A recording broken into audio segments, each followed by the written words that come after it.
তাকওয়া, তোমরা পরস্পরকে ভালো কাজে, তাকওয়ার কাজে তোমরা সহযোগিতা করো।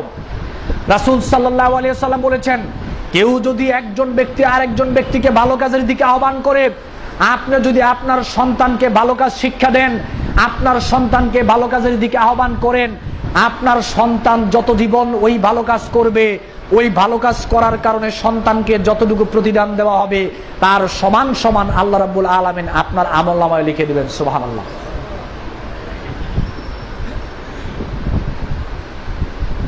সহিহ বুখারী মুসলিমে রাসূল সাল্লাল্লাহু আলাইহি ওয়াসাল্লাম কি বলেছেন? ইজা মাতাল ইনসান ইনকাতা আনহু আমালুহু ইল্লা মিন সালাসাতিন ইল্লা মিন সাদাকাতিন জারিয়া আও ইলমিন ইউনতাফাউ বিহা আও ওয়ালাদিন সালিহান ইয়াদউ লাহু। পৃথিবীর প্রত্যেকটা মানুষ যখন মারা যায়, পৃথিবীর প্রত্যেকটা মানুষ যখন এই দুনিয়া ছেড়ে চলে যায়, তখন তার আমলের দরজা বন্ধ হয়ে যায়, তার আমল নামায় আর কোনো সওয়াব লেখা হয় না। আল্লাহর নবী বলেছেন তিনটা কাজ ব্যতীত, এর মধ্যে একটা কাজ হচ্ছে কোন ব্যক্তি যদি এই দুনিয়ার মধ্যে সন্তানকে আদর্শ সন্তান হিসেবে তৈরি করে রেখে যায়, সন্তানকে ভালো শিক্ষা দেওয়ার মাধ্যমে আদর্শ সন্তান হিসেবে যদি গড়ে তুলে যায়, ওই সন্তান তার যত জীবন এই দুনিয়াতে ভালো কাজ করবে, ভালো কাজ করার কারণে সন্তানকে যতটুকু সওয়াব দেওয়া হবে, আপনার আমলনামায় কবরেই আল্লাহ রাব্বুল আলামিন তার সমান সওয়াব আল্লাহ দিয়ে দিবেন, দিয়ে দিবেন। আজকে একটা কথা বলে যায়, মনে রাখবেন, বারবার আপনারা কেন বলেন আপনার বাপ মার জন্য আমি দোয়া করতে? এটা লজ্জা হওয়া দরকার প্রত্যেকটা সন্তানের জন্য। গোটা বাংলাদেশে এটা একটা বাইয়াস হয়ে গেল, সন্তান হওয়ার পরে খালি বলে হুজুর আমার বাবা মার জন্য দোয়া করেন, আমার বাবা মার জন্য দোয়া করেন। লজ্জা করেন আপনারা এটা বলতে?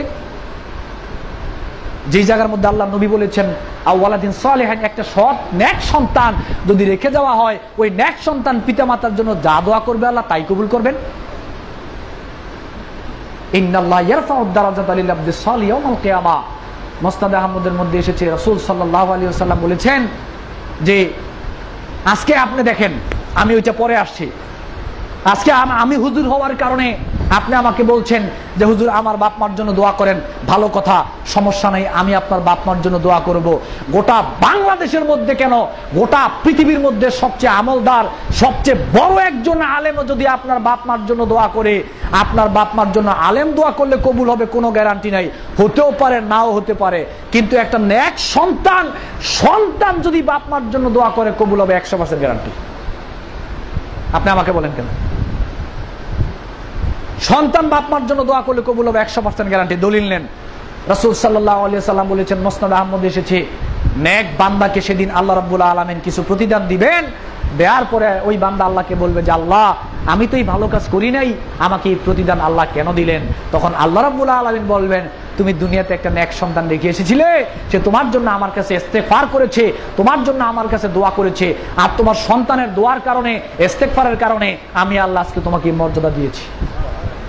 তাহলে এখানে সন্তানের কথা বলা হলো না আলেমের কথা বলা হলো? সন্তানের কথা বলা হলো। আমি আলেম আপনার বাপ মার জন্য দোয়া করলে দোয়া কবুল হবে কোনো গ্যারান্টি নাই, কিন্তু সন্তান যদি পিতা মাতার জন্য দোয়া করে দোয়া কবুল হবে 100% গ্যারান্টি। মাঝখানে আর একটা কথা, আপনি যে আমাকে বলেন হুজুর দোয়া করার জন্য, আপনি কি জানেন আমার উপার্জনটা হালাল না হারাম? আপনার বিশ্বাসটা আজকে আকীদা আরেকটু পরিবর্তন করে নি। তারপরে আপনি যে আমাকে বলেন যে হুজুর আমার বাপ মার জন্য দোয়া করেন, আপনি কি জানেন আমার উপার্জনটা হালাল না হারাম? যদি আমার উপার্জন হারাম হয় আমার দোয়া কবুল হবে না। দাড়ি আমার যতই লম্বা থাকুক, আমার গায়ের জামা যতই লম্বা হোক, আমার উপার্জন যদি হারাম হয় আমার দোয়া কবুল হবে না। আমি যত বড় খতিব সাহেব হই না কেন, আমার জীবন যদি শিরকের মধ্য দিয়ে লিপ্ত হয়, আমি যদি শিরকে লিপ্ত থাকি, আমার দোয়া কবুল হবে না। দাড়ি আমার যতই লম্বা হোক, গায়ের জামা যতই লম্বা হোক, আমি যত বড় খতিব সাহেব হই না কেন, আমি যদি শিরকে লিপ্ত থাকি আমার দোয়া কবুল হবে না। আমি যদি বেদাতে লিপ্ত থাকি আমার দোয়া কবুল হবে না। তাহলে আপনি আমাকে বলেন কেন হুজুর দোয়া করেন? এটা লজ্জা হওয়া দরকার আমাদের সন্তানদের জন্য। হ্যাঁ, দোয়া চাইবেন, ভালো কথা, আপনি নিজে করেন আপনার বাপ মার জন্য। নিজের সন্তানের দোয়া বাপ মার জন্য অনেক বেশি উপকার, অনেক বেশি উপকার। হাল বাকিয়া মিন বিররি আবাওয়াইয়া শাইউন। একজন গিয়ে বলল, ইয়া রাসূলুল্লাহ, বাপ মা মারা গেল, এখন তাদের জন্য আমার অবশিষ্ট কি করা রয়েছে? তখন আল্লাহ নবী এর মধ্যে কয়েকটা কাজের কথা বলেছেন। এর মধ্যে একটা কাজ হলো তুমি তাদের জন্য ইস্তেগফার করো, তাদের জন্য দোয়া করো, ক্ষমা প্রার্থনা করো আল্লাহর কাছে তোমার পিতামাতার জন্য। সন্তান পিতামাতার জন্য দোয়া করবে, এটাই বাস্তবতা। সন্তান পিতামাতার জন্য ক্ষমা চাইবে, এটাই স্বাভাবিক, এটাই বাস্তবতা। আপনি আমার উপর নির্ভরশীল হয়ে বসে আছেন কেন? আপনি আমার উপর নির্ভরশীল হয়ে বসে আছেন কেন? আল্লাহ নবী তো আপনার কথা বলেছে। সন্তানকে ভালো শিক্ষা দেন, আদর্শ বানান। আদর্শিক সন্তান যদি হয়, আদর্শবান সন্তান যদি গড়ে তুলতে পারেন, সন্তান বিয়ে করার পরে আপনাকে আলাদা করে দিবে না, ভিন্ন করে দিবে না, আপনাকে কষ্ট দিবে না, আপনার সাথে খারাপ আচরণ করবে না, সে নিজে না খাইও আপনাকে খাওয়াবে। ওই বাল্যকালে যেমনি ভাবে সন্তানকে লালন পালন করেছেন, একটা সন্তানকে আদর্শ শিক্ষা দিতে পারলে ওই আদর্শ সন্তান বাল্যকালের মতো আপনাকেও লালন পালন করবে। সন্তানকে ভালো শিক্ষা না দেওয়ার কারণেই তো আপনার সাথে খারাপ আচরণ করে।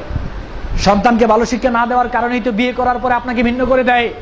সন্তানকে ভালো শিক্ষা না দেওয়ার কারণে, আদর্শিক শিক্ষা না দেওয়ার কারণেই তো সন্তান আপনাকে ভিন্ন করে দিয়ে আপনার সাথে ভালো আচরণ না করে, ওই যে বউয়ের যে বাপ বেটা রয়েছে, বউয়ের যে মা রয়েছে, তার শ্বশুর শাশুড়িকে সে খাওয়ায় আদর্শ শিক্ষা না দেওয়ার কারণে। ومن ابتدع بدعة ضلالة لا يرضاها الله كان عليه من الإثم لا ينقص ذلك من آثامهم شيئا। এটাও বুখারী মুসলিমের হাদিস। সন্তানকে যদি জেনে শুনে পাপ কাজের দিকে ধাবিত করে দেন, ভালো শিক্ষা না দিয়ে পাপ শিক্ষা দেন সন্তানকে, সে গুনাহ করে যতটুকু পাইবে আপনিও তার সমান সমান পাইবেন। দিব্যি আপনার সামনে আপনার মেয়ে অবাধে জামা পরে আপনার সামনে আপনার মেয়ে ঘুরছে, আপনি কিছুই বলছেন না, আপনি গার্জিয়ান। লজ্জা করে না গার্জিয়ান হিসেবে পরিচয় দিতে আপনাকে? আপনার মাথা হেট হয়ে যাবে পরকালে। আপনার বউ আপনার সামনে অবাধে বেপরদায় ঘুরেফেরা করছে, আপনার বউয়ের চেহারা অন্যান্য পুরুষ দিকে হা করে তাকিয়ে আছে, আপনার লজ্জা হয় না আপনার বউয়ের দিকে অন্য পুরুষ তাকাচ্ছে? আপনার মেয়ে অবাধে বেপরদায় ঘুরেফেরা করছে, মোবাইলে কথা বলছে, কোথায় চলে গেছে কোনো খোঁজ খবর নাই, আবার আপনি গার্জিয়ানের পরিচয় দিচ্ছেন, আপনি দায়িত্ব পালন করছেন। লজ্জা হওয়া দরকার তো আমাদের। আপনার মেয়েকে আপনি পাপ কাজের দিকে ঠেলে দিয়েছেন। স্ত্রী পর্দা না করলে আপনি প্রতিবাদ না করলে আপনি সমর্থন করলেন, সহযোগিতা করলেন, আপনিও গুনাহ পাইবেন। মেয়ে যদি পর্দা না করে আপনি তাকে কিছু না বলেন, আপনি সমর্থন করলেন, আপনার সহযোগিতার কারণে বেপরদায় ঘোরাফেরার চেষ্টা করলো, ঘোরাফেরা করার সহযোগিতা আপনার সমর্থনে পাইলো, গুনাহগার আপনি হবেন। আপনি পরকাল হারাচ্ছেন, আপনার ছেলে মেয়ের, আপনার স্ত্রীর পরকাল আপনি নষ্ট করে দিচ্ছেন। মেয়ে পর্দা করে না আপনি কিছু বলেন না, স্ত্রী পর্দা করে না আপনি কিছু বলেন না, আবার আপনি গার্জিয়ান কিভাবে?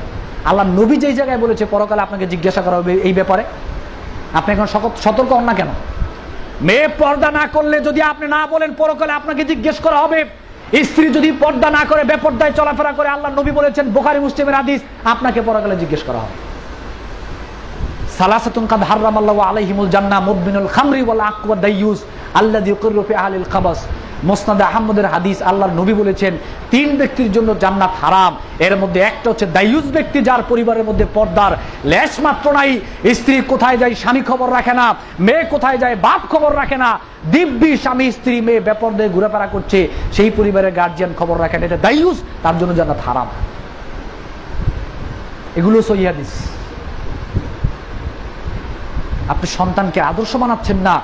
সূরা হামিম সিজদার 29 নং আয়াতে আল্লাহ বলেছেন, রব্বানা আরিনাল্লাযীনা আদাল্লানা মিনাল জিন্নি ওয়াল ইনস নাজআলহুমা তাহতা আকদামিনা লিয়াকুনা মিনাল আসফালিন। এই সন্তানরাই সেদিন আল্লাহর কাছে পিতামাতার ব্যাপারে ওয়ারেন্ট জারি করবে, এমপি মন্ত্রীদের বিপক্ষে ওয়ারেন্ট জারি করবে, রাষ্ট্রের দায়িত্বশীলদের সম্পর্কে ওয়ারেন্ট জারি করবে, বলবে আল্লাহ তারাই তো আমাদেরকে মদ খাওয়া শিখিয়েছে, তারাই তো আমাদেরকে খুন করতে বাধ্য করেছে, তারাই তো আমাদেরকে নারী দিয়েছে, তারাই তো আমাদেরকে জেনা করতে বাধ্য করেছে, তারা আমাদেরকে পর্দা করতে বলে নাই, আমার বাপ মা আমাকে কোরআন শিক্ষা দেয় নাই, বাপ মা হাদিস শিক্ষা দেয় নাই, বাপ মা আদর্শ শিক্ষা দেয় নাই, বাপ মা আমাদেরকে পাপ কাজ করতে সহযোগিতা করেছে, পাপ কাজ করার পরও বাপ মা কিছু বলে নাই, তাদেরকে নিয়ে আসেন, পা দিয়ে পিষ্ট করবো। আজকে বাঁচার সুযোগ নাই, পরকালে ধরা খাবেন, আটকে যাবেন।